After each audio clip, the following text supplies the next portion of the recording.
Omicron के cases देश में अब 21 पहुंच गए हैं। ओमिक्रॉन अब देश के 5 राज्यों में पांव पसार चुका है। आपके मन में भी इसको लेकर बहुत सारे सवाल हैं और इसीलिए जी न्यूज से जुड़ी लगातार जानकारियां आप तक पहुंचा रहा है। हम आपको डराएंगे नहीं, सिर्फ समाधान बताएंगे। कोरोना के इस नए वेरिएंट के लक्षण क्या है, आपको करना क्या है, क्या नहीं करना है, ये सब कुछ हम आपसे जी न्यूज आपसे शेयर करता है। इसलिए आपको घबराना बिल्कुल नहीं है, क्योंकि हम सिर्फ ओमिक्रॉन की खबर के जरिए सनसनी बिल्कुल नहीं फैलाएंगे। हम आपको जानकारी देकर आपको सजग करेंगे और हम मिलकर इस लड़ाई को निडर होकर लड़ेंगे भी और साथ में जीतेंगे भी।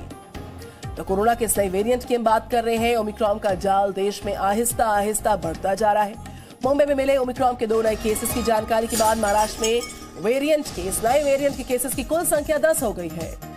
अब तक ओमिक्रॉन 5 राज्यों में पांव पसार चुका है और इन राज्यों में कुल 23 केसेस हो चुके हैं, उनकी पुष्टि हो चुकी है, जबकि कई लोगों को निगरानी में रखा गया। इन सभी के बीच सरकार की हर मुमकिन कोशिश यही है कि ओमिक्रॉन का हर मरीज निगरानी में आ जाए और उसको आइसोलेट कर उसका सही वक्त रहते उपचार किया जाए। 5 राज्यों में पहुंच चुका है कोरोना वायरस का नया वेरिएंट ओमिक्रॉन।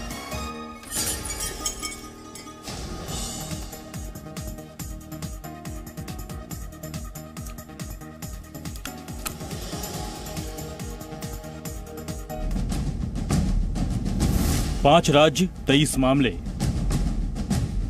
देश में बढ़ता कोरोना का जाल। तीसरी लहर के लिए ओमिक्रॉन जिम्मेदार। 10 दिनों के अंदर कोरोना का नया वेरिएंट ओमिक्रॉन 5 राज्यों में पहुंच चुका है। जिस भी व्यक्ति में इस वायरस की पुष्टि हुई है उसका इलाज जारी है, लेकिन चुनौती वो लोग हैं जो जांच से बच गए हैं या जिन्हें नहीं मालूम कि वो ओमिक्रॉन के साथ जी रहे हैं। इस वक्त ओमिक्रॉन के सबसे ज्यादा 10 केस महाराष्ट्र में हैं। कल मुंबई में 2 लोगों में ओमिक्रॉन संक्रमण की पुष्टि हुई। 37 साल का शख्स जोहानिसबर्ग से मुंबई लौटा था, जबकि 36 साल की उसके मित्र अमेरिका से लौटी थी। ओमिक्रॉन के 9 केस राजस्थान में मिले हैं, कर्नाटक में 2, जबकि गुजरात और दिल्ली में एक व्यक्ति को संक्रमण हुआ है। इसके अलावा विदेश से मुंबई के पास कल्याण डोंबिवली पहुंचे 295 लोगों में से 109 की तलाश की जा रही है। इनमें से कुछ लोग घर पर नहीं हैं, तो कुछ लोगों का फोन स्विच ऑफ है। चिंता की बात यह है कि इनमें से 71 लोग हाई रिस्क वाले देशों से आए हैं। कोरोना वायरस के नए वेरिएंट को लेकर इंदौर में प्रशासन सतर्क हो गया है। यहां 1 नवंबर के बाद विदेश से आए यात्रियों को ट्रेस किया जा रहा है। इंदौर में विदेश से लौटे करीब 100 लोगों की मेडिकल रिपोर्ट नेगेटिव आई है। हालात को देखते हुए कल इम्यूनाइजेशन पर राष्ट्रीय तकनीकी सलाहकार समूह यानी NTAGI की मीटिंग हुई। इसमें फैसला किया गया कि जाइडस कैडिला की वैक्सीन जाइकोविड-D को पहले वयस्कों पर शुरू किए जाने की सिफारिश की जाएगी। ब्यूरो रिपोर्ट, जी मीडिया। और IIT कानपुर के प्रोफेसर मणिंद्र अग्रवाल ने अपने वैज्ञानिक मॉडल के हवाले से ये दावा किया कि देश में इस वक्त कोरोना की तीसरी लहर चल रही है। उनका कहना है कि काफी समय से ही तीसरी लहर चल रही है। इसका पीक अगले साल फरवरी में आने के आसार है। तो ये दावा किया कि जो पीक है तीसरी लहर का वो फरवरी 2022 में आएगा। और देश में अब तक 23 केसेस ओमिक्रॉन के। ब्रिटेन में कम्युनिटी ट्रांसमिशन की जानकारी। 5 राज्यों में ओमिक्रॉन अपने पांव पसार चुका है। ब्रिटेन में ओमिक्रॉन के केसेस 336 पहुंचे हैं। IIT कानपुर के प्रोफेसर का भी दावा है, अपने वैज्ञानिक मॉडल के हवाले से दावा कि तीसरी लहर चल रही है, काफी समय से चल रही है। पीक फरवरी 2022 में इसका आएगा।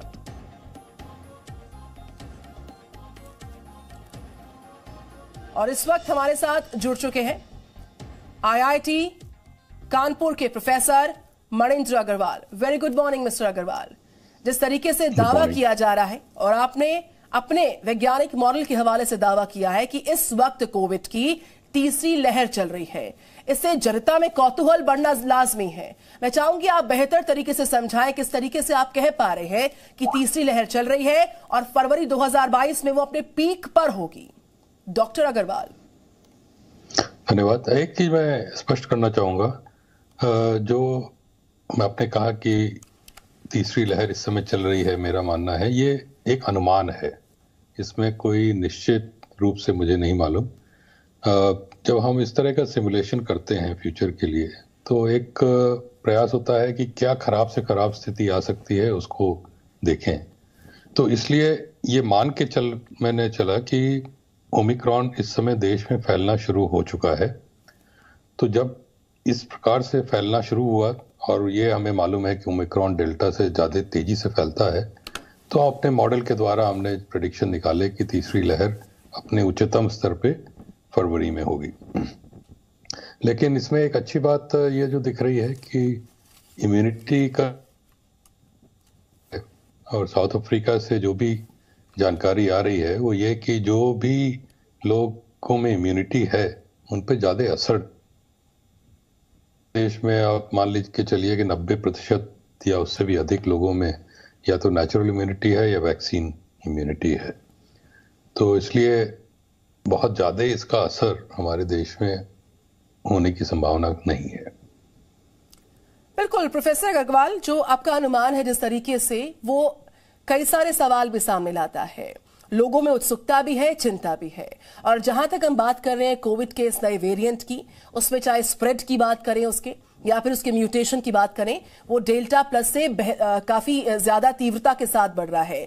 तो ये तीव्रता के साथ इसका स्प्रेड होना और इसका म्यूटेशन बढ़ना, लेकिन WHO का ये भी कह देना कि देखिए जो ओमिक्रॉन वेरिएंट है उसको हम चिंताजनक श्रेणी में रखते हैं। तो ये सारी बातें आने वाले वक्त में किस तरह के संकेत देती हैं आपके अनुमान के साथ, अगर जोड़कर देखा जाए?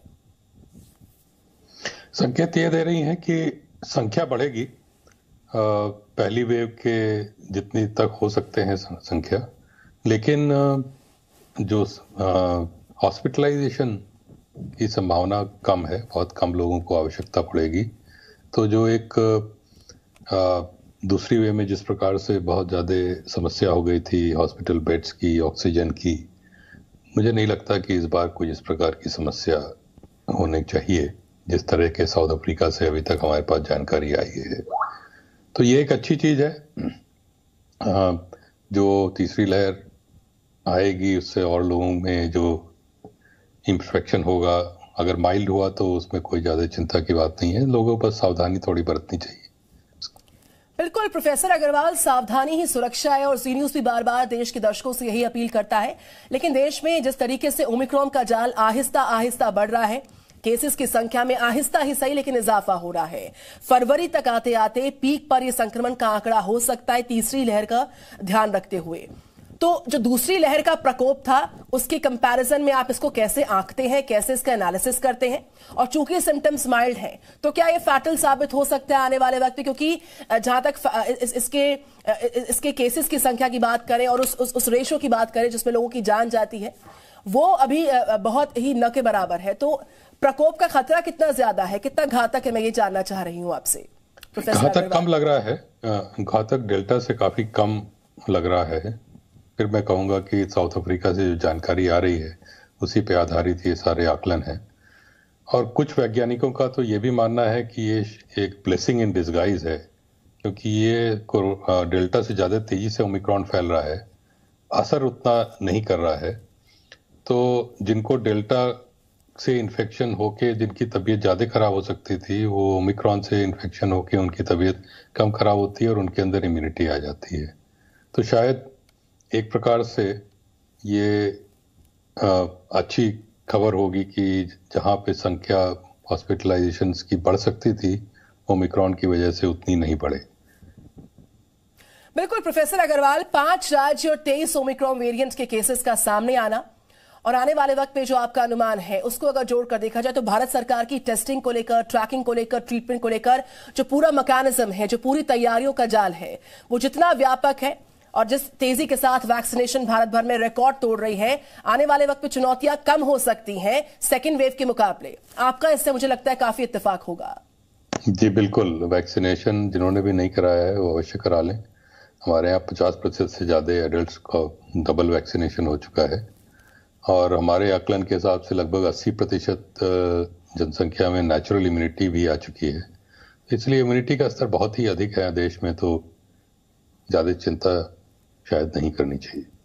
बिल्कुल प्रोफेसर अग्रवाल, जनता के बीच में एक कौतूहल इस बात को लेकर भी है कि चूंकि इस नए वेरिएंट के सिम्टम्स बहुत ही ज्यादा माइल्ड हैं, अगर हम दूसरी बीमारियों से इसको कंपेयर करें तो ये मालूम लगाना भी बहुत ही ज्यादा चुनौतीपूर्ण है कि ये ओमिक्रॉन वेरिएंट का सिम्टम है, नॉर्मल कोविड का सिम्टम है, वायरल का सिम्टम है या फिर कौन सा वायरस हो सकता है।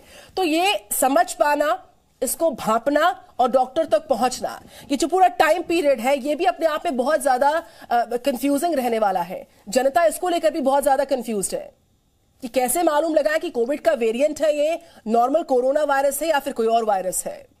प्रोफेसर साहब, ये तो मुझे ख्याल से डॉक्टर्स ही ज्यादा अच्छे से बता पाएंगे जो इसमें जानकारी रखते हैं। लेकिन जैसे अधिकतर लोगों में हमारे देश में पहले भी देखा गया, डेल्टा के समय में भी, कि अधिकतर में बहुत ही माइल्ड या एसिम्प्टोमेटिक स्तर होता था इन्फेक्शन का, तो उनको आके थोड़ा बहुत तबीयत खराब होकर ठीक भी हो जाते थे, किसी प्रकार के अन्य सहायता की आवश्यकता नहीं पड़ती थी। तो ओमिक्रॉन अब डेल्टा से भी माइल्ड यदि साबित हो रहा है जैसे, तो इसमें किसी को हो गया उसको ज्यादा चिंता नहीं करनी चाहिए कि भाई मुझे कौन सा वायरस है, क्या है। अगर तबीयत थोड़ी बहुत खराब होकर ठीक हो रही है तो अच्छा ही है, आपके अंदर इम्यूनिटी बढ़ रही है। प्रोफेसर साहब, आप बने रहिए मेरे साथ, मैं तुरंत लौट रही हूँ आपके पास। इस बीच आइए ओमिक्रॉन का जो मौजूदा डेटा है भारत भर में वो आपको बताते हैं। कितने केसेस किस राज्य में अब तक हो चुके हैं, और 3 दिसंबर तक कर्नाटक में 2 केसेस, 4 दिसंबर को महाराष्ट्र में 1 केस था, 4 दिसंबर को गुजरात में 1 केस सामने आता है। 5 राज्य तक ओमिक्रॉन वेरिएंट पहुंच चुका है। केसेस धीरे धीरे ही सही लेकिन बढ़ रहे हैं। 5 दिसंबर राजस्थान में 9 केसेस है, 8 केसेस है 5 दिसंबर तक महाराष्ट्र में। 6 दिसंबर यानी कि कल तक महाराष्ट्र में 2 और केसेस जुड़ गए हैं। कुल केसेस की संख्या 23 तक पहुंच गई है। 5 राज्यों तक ओमिक्रॉन वेरिएंट पहुंच चुका है। और प्रोफेसर मणिंद्र अग्रवाल, जो मौजूदा वैक्सीनेशन की तीव्रता है और जो आपका अनुमान है, इन सबके बीच अगर हम बात करें तो फरवरी तक पीक पर पहुंचने के आसार हैं, लेकिन चूंकि सिम्टम्स माइल्ड हैं, चूंकि जो मोर्टालिटी रेट है वो कंपैरेटिवली कम है, बहुत कम है इनफैक्ट, तो ये घातक तो साबित नहीं हो सकता, ये एक राहत की बात है। लेकिन चूंकि सावधानी ही सुरक्षा है, लिहाजा चाहे बच्चा हो या फिर सीनियर सिटीजन हो या फिर यूथ हो देश का, उसको आगाह किया जा रहा है कि आप सतर्कता बराबर बरतिए। और जी न्यूज भी इस वेरिएंट के खिलाफ युद्ध लड़ रहा है ताकि हम और आप सब बच पाएं। इस पर मैं चाहूंगी कि आपका एक्सपर्ट कमेंट क्या है सर, प्रोफेसर अग्रवाल। बस मैं आपसे पूरी तरह सहमत हूं, सबको सावधानी बरतनी चाहिए। भीड़ ज्यादा जहां पे हो तो वहां मास्क जरूर पहने, और वैक्सीनेशन अगर नहीं कर रहा है तो वो करा लें। ये दोनों चीजें मिलके आपके अंदर काफी बड़ी प्रतिरोधक क्षमता बनाती हैं। और बाकी जिस प्रकार के लक्षण अभी तक ओमिक्रॉन के हैं वो ज्यादा चिंता वाले नहीं दिख रहे। प्रोफेसर अग्रवाल, जो दर्शक इस वक्त जी न्यूज के साथ जुड़ रहे हैं उनके भी कुछ सवाल होंगे, और उनमें एक सवाल फिर से मेरा आपका है।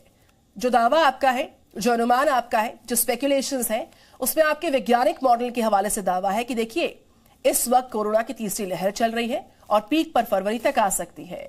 जो दर्शक जुड़ रहे हैं, मैं चाहूंगी उनके लिए आप इसका जवाब फिर से दे दें कि किस मॉडल के हिसाब से ये दावा दरअसल किया जा रहा है, जो कि कहीं ना कहीं एक चिंता को बढ़ाता है हर किसी के जहन में कि तीसरी लहर अगर फिर से आई तो चिंताएं बहुत ज्यादा बढ़ने वाली हैं। सेकेंड वेव का प्रकोप हम झेल भी चुके हैं, देख भी चुके हैं, और लोग अपने अपनों को खो भी चुके हैं। प्रोफेसर अग्रवाल, देखिए तीसरी लहर के बारे में चिंता ज्यादा नहीं करने की आवश्यकता है, क्योंकि जितने लक्षण अभी तक सामने आए हैं साउथ अफ्रीका से, उससे लगता है कि तीसरी लहर घातक नहीं होगी। दूसरी बात, हमारे देश में इम्यूनिटी का स्तर बहुत अधिक है और उसकी वजह से भी हमें काफी बड़ी सुरक्षा इससे मिलेगी। संख्या ज्यादा नहीं होगी,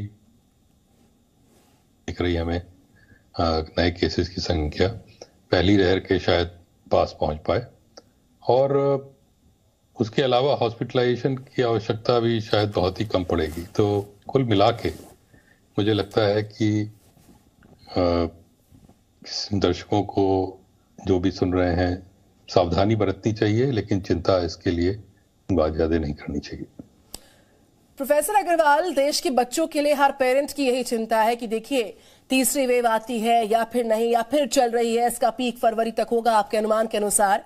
और चूंकि ओमिक्रॉन वेरिएंट की दस्तक 5 राज्यों तक पांव पसार चुकी है, बच्चों के लिए कितना घातक हो सकता है, सिम्टम्स माइल्ड से कितने ज्यादा स्ट्रांग हो सकते हैं, बचे तो कैसे बचे? ये बच्चों के लिए अभी तक जितनी भी जानकारी आई है, चाहे पहली वेव की हो, दूसरी वेव की हो, या अभी जैसे कई स्कूल खुले वहां पाया गया कि कई बच्चों को इन्फेक्शन हो गया, लगभग सभी एसिम्प्टोमेटिक रहे हैं। और उसका कारण जो बताते हैं वैज्ञानिक की बच्चों में अपने अंदर इम्यूनिटी की क्षमता अधिक होती है, इसलिए उन पर ज्यादा असर ये वायरस नहीं कर पाता है। तो इसलिए बच्चों के प्रति चिंतित होने की आवश्यकता मुझे कोई दिखती नहीं। उनको यदि इन्फेक्शन होगा भी तो बहुत ही हल्का फुल्का होगा और वो ठीक हो जाएंगे।